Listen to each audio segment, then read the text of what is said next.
మా ఛానల్స్ లో వ్యాపార ప్రకటనలు, ఇంటర్వ్యూల కొరకు మాకు వాట్సాప్ మెసేజ్ చేయండి 7799978978.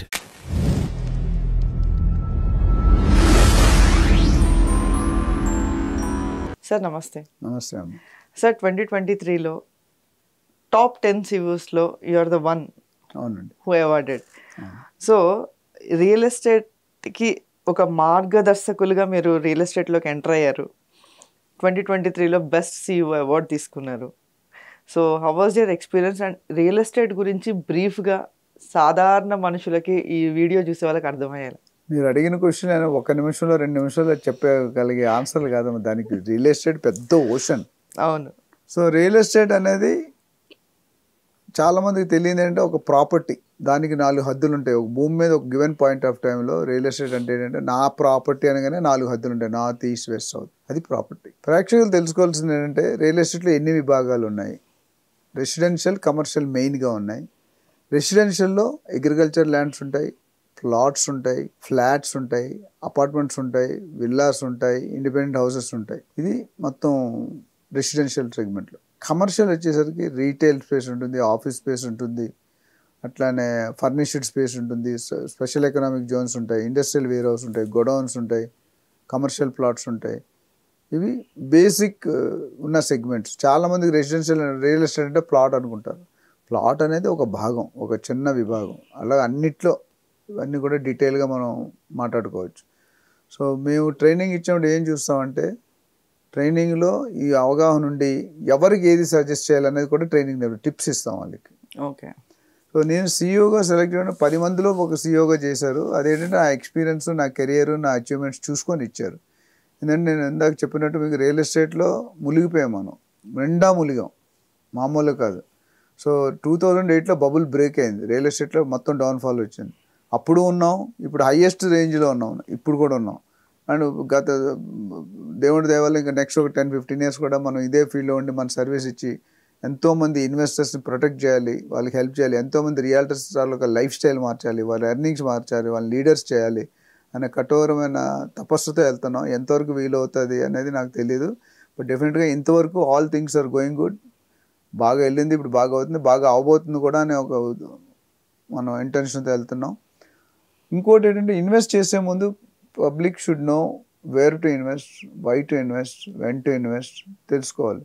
సీఈఓగా రావడం అంటే ఇప్పుడు ఎవరికైనా ఒక అవార్డు ఇచ్చారనుకోండి, ఎన్నో పారామీటర్స్ చూస్తారు. నిజాయితీ చూస్తారు, లాంజివిటీ చూస్తారు, టెక్నికల్ ప్రొడక్ట్ నాలెడ్జ్ చూస్తారు, జాగ్రఫికల్ నాలెడ్జ్ చూస్తారు, ఈ చరిత్రలో ఏం చేశారు, కెరియర్లో ఏం చేశారు, ఏం అచీవ్ చేశారు, సొసైటీకి ఏం చేస్తున్నారు, సమాజానికి ఏం చేస్తున్నారు. నేను ఎంతవరకు ఎందుకనండి ఈ కంపెనీ మొదలుపెట్టిన ఇంకొక మెయిన్ రీజన్ అంటే ఇంతవరకు మనం తీసుకుంటూ వచ్చాం సొసైటీ, ఈ చేతిలో ఉన్నాం, వీఆర్ ఇన్ రిసీవింగ్ ఎండ్.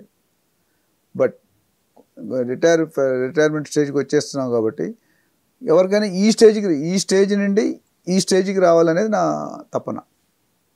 ఎప్పుడు తీసుకోవడమే కదా, అది సినిమా లేదు అంటుంది మహేష్ బాబు గారు, సినిమా లేదు, ఆ ఊరికి ఇవ్వాల్సింది ఇచ్చేసాను. అట్లా మనం సొసైటీలో వచ్చింది ఏదైనా ఒక మంచి పని చేస్తే అదొక మనీతో కొలవలేం.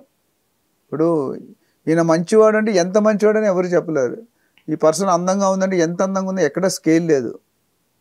సో ఎక్కడ కూడా మనం ఏంటంటే ఉన్న దాంట్లో మనం ఎంతవరకు సర్వీస్ ఇవ్వగలుగుతాము, ఎంతవరకు హెల్ప్ చేయగలుగుతాము, మనం కూడా మన వంతు కంట్రిబ్యూషన్ మనం చేస్తే మనకు ఒక సంతృప్తి, అవతలాడు కూడా ఒక సంతృప్తి. లైఫ్ నిల్చోబెట్టామంటే ఇప్పుడు ఎంతోమంది చదువులు లేని వాళ్ళని, అమ్మాయిల్ని, హౌస్ వైఫ్స్ని, గృహిణులు, part time, full time, doctor, చాలా అన్ని సెగ్మెంట్లో చేస్తారండి.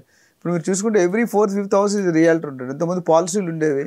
ఇప్పుడు రియల్ ఎస్టేట్లో చూసుకుంటే మీకు తెలియకుండానే నాకు ఒక మేడం తెలుసు, 15 సంవత్సరాలు వాడు ప్రొఫెసర్గా పనిచేసి తర్వాత రియల్ ఎస్టేట్కి వచ్చేసారు.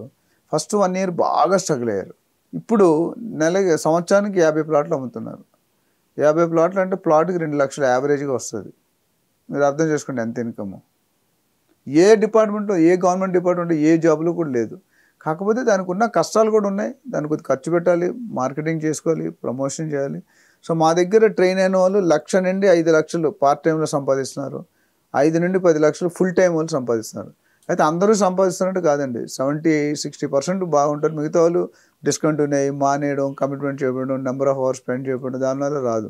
సో మేము ఒకటే చెప్తాం, దీంట్లో పెద్ద ఇన్వెస్ట్మెంట్ ఉంటుంది. ఇన్వెస్ట్మెంట్ లేకుండా ఎవరైనా ఇంట్లో ఉండి చేసుకోవాలన్నా హ్యాపీగా చేసుకోవచ్చు. దెర్ ఇస్ ఎ సిస్టమ్, ఒక ప్రణాళిక ఇస్తాం, ఒక ప్లాన్ ఇస్తాం. మీకు మంచి స్మార్ట్ ఫోన్, స్మార్ట్ సిస్టము, మీ టైం మాకు ఇస్తే చాలు, మీ డబ్బులు మాకు అవసరం లేదు, మీరు టైం ఇవ్వండి, శ్రద్ధగా చేసుకోండి, మీరు అనుకున్న కోరికలు తీర్చుకోండి. ఎందుకంటే హస్బెండ్స్ అందరూ మన హౌస్ వైఫ్ తాలూకా కోరికలు తీర్చలేరు.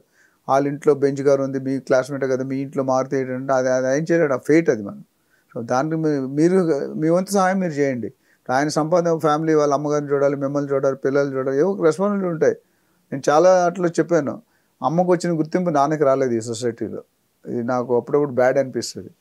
ఎందుకంటే ఎక్కడైనా అమ్మ పేరు చెప్తారు కానీ నాన్న పేరు చెప్పరు. బట్ ప్రపంచం చూపించేది అమ్మాయికైనా అబ్బాయికైనా నాన్నగారే. ఏళ్ళు బట్టి నడిపించేది ఎవరు, మీకు ప్రపంచానికి పరిచయం చేసేది ఎవరు? మీరు ఏ నాన్నైనా చూసుకోండి, మా నాన్నైనా మీన, ఏ ప్రపంచంలో ఏ నాన్నైనా మీరు ఒక్కటి గుర్తుపెట్టుకోండి, ఎంటైర్ జీవితంలో ఆయన కోసం కష్టపడుతున్న ఒక ఈవెంట్ చెప్పండి. మీరు పెళ్లి కాకముందు అమ్మ నాన్న కోసం కష్టపడతారు, పెళ్ళి అయిన తర్వాత భార్య కోసం కష్టపడతారు, పిల్లలు వచ్చిన తర్వాత పిల్లల కోసం కష్టపడతాడు, మనవాళ్ళు వచ్చాక మనవాళ్ళ కోసం కష్టపడతారు. ఆయన కోసం ఎప్పుడైనా చూసారా మీరు? మీ నాన్న ఆయన కోసం బట్టలు తెచ్చుకోవడం, ఆయన కోసం ఎఫ్డీలు వేసుకోవడం తక్కువ. అంటే నేను వేరే విధంగా అనట్లేదు, అన్ఫార్చునేట్ థింగ్ అంటే అది రాలేదు, అది ఎప్పటికైనా వస్తుందని నేను అనుకుంటున్నాను. సో అదేవిధంగా ఇక్కడ నేను పడిన అట్ ది ఏజ్ ఆఫ్ 12-13 ఇయర్స్లో 6 బిజినెస్లు చేసేవాడిని నేను. అప్పట్లోనే నాకు ఇంట్రెస్ట్, చదువుకునేవాడిని కానీ బట్ చదువుకంటే దీని మీద ఎక్కువ ఇంట్రెస్ట్ ఉండేది.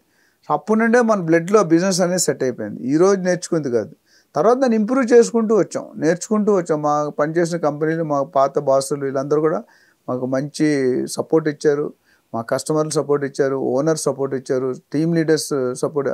ఇది ఒక్కరోజు అచీవ్మెంట్ కాదండి, 30 years అచీవ్మెంట్. ఈరోజు నేను సీఈఓగా ఎలక్ట్ అయ్యానంటే అదేవిధంగా మలేషియన్ గవర్నమెంట్లో నన్ను ప్రొఫెసర్గా తీసుకున్నారు, ఇంటర్నేషనల్ నేషనల్ స్టూడెంట్స్కి నేను చెప్తూ వచ్చాను.